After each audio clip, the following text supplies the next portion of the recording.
I think it's about time to tell you the purpose of chess. How do you win? You need to put the king in a position where he's in check and he cannot get out of check. So first let's talk about what check means. When the king is in check, he's on a square that an opponent's piece is attacking. And by attacking, this means the opponent's piece could move to that square. So for example, this is check, because the bishop can move along this diagonal, and the king is on a square that the bishop could theoretically move to. This is check with the queen, because the queen can move horizontally. This is check with the rook.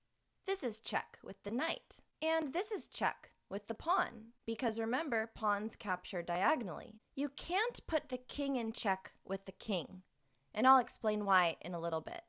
If your king's in check, you have to get out of check. It doesn't matter what else is going on the board. You have to either capture the piece, putting your king in check, block the check with another piece, or move out of check. Therefore, the king is the only piece on the board that can never be captured. So for example, if white puts the king in check with the bishop, the king can either move out of check or capture the bishop with this knight. In this position, if the bishop puts the king in check, black has the option of blocking the check with the pawn, or black could also move out of check. If the king gets checked with the knight, there's no way to block this check because knights just jump over everything. So the king has to either capture the piece or move out of check. And if there's no way to do any of those three things to get out of check, either capturing the piece, putting the king in check, blocking the check, or moving out of check, then it's checkmate, which is the focus of lesson 3. Now, the king cannot move into check either. So if we're in this position, the king cannot go to d3 nor e4 because the knight is attacking those two squares. And so that gets back to why a king can never put another king in check. This white king cannot move to f4, e4, or d4 because those are attacked by the black king, and that would mean the white king is putting himself in check. And similarly, this black king cannot move to any of these three squares either. Moving into check is considered an illegal move, so you're just not allowed to do it. So in this position, what are all the squares that the black king could move to?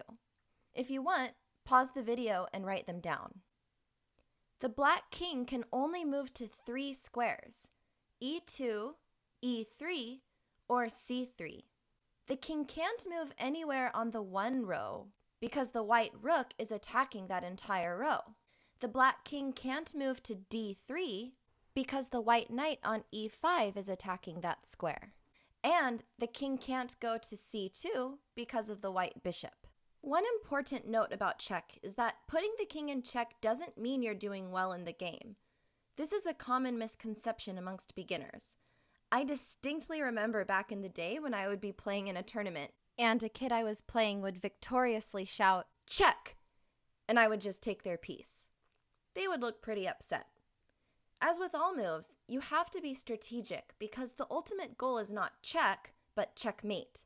And sometimes the best play doesn't involve checking for a long time. But it's important to be able to instantly recognize check because checkmating requires checking. In the following exercises, try to find the move that would put the king in check.